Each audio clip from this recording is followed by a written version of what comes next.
दोनों कपिलवस्तु की ओर प्रस्थान करें और समाचार दें कि मैं अपने भिक्षुओं के साथ आ रहा हूं।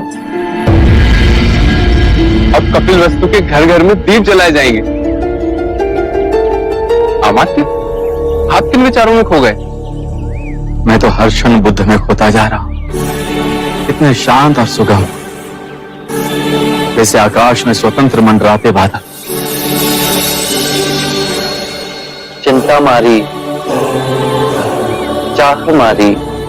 इस चाह के मार्ग में मैंने कई उपद्रव किए और देखे, फिर आपको देखा। आप पूर्ण स्वतंत्र। ये संसार अब आपको नहीं बांध सकता। मैं आपके चरणों में रहना चाहता हूं, आपका भिक्षु बनना चाहता हूं।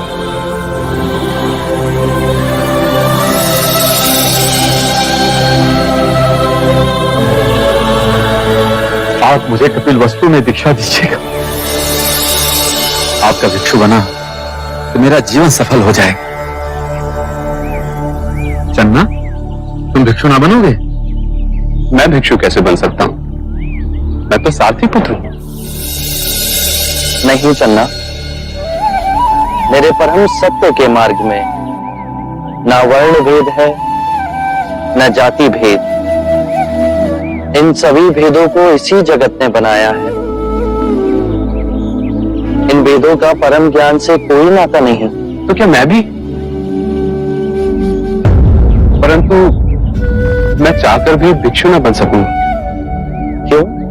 बिना देवी यशोधरा की आज्ञा के नई भिक्षु व्रत ना ले सकूंगा। जब मैं आपको वन छोड़कर कपिलवस्तु वापस लौटा तो मैं बहुत दुखी था।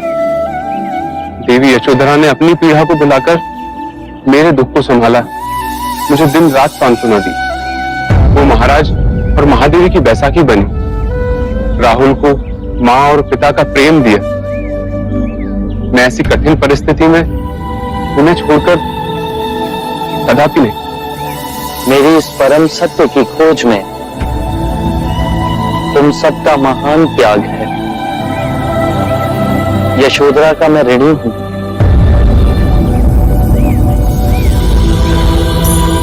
हम विदा लेते हैं, कपिलवस्तु में भेंट होगी।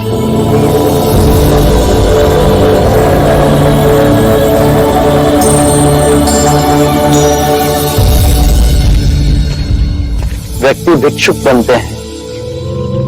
कभी तुमने अंतर्मन के भिक्षु को देखा है? वो देखो, वो जा रहा परम भिक्षु।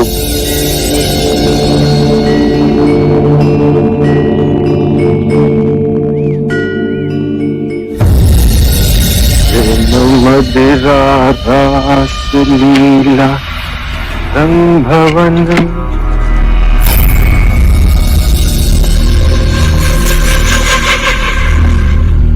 ये क्या पागलपन है यशो?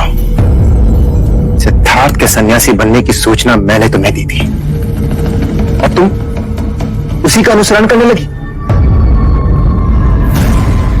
मैं कृपा मांगती हूं तुम्हारी, जो तुमने मुझसे उनके बारे में सत्य कहा।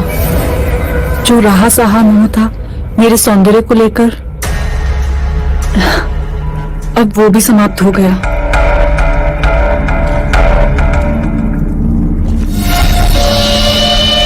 तुम पे तो गेरवा भी बहुत सचता है यशो। अब जीवन के रंगों से आंखें न मोड़ो, नहीं तो ये रंग लुप्त हो जाएंगे।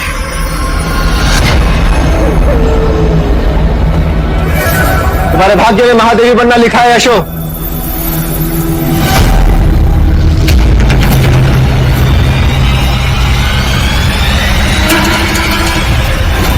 मुझसे विवाह कर लो, क्योंकि सिद्धार्थ तो शाक्यों का महाराजा बनने से रहा। और देवदत्त अवश्य बनेगा।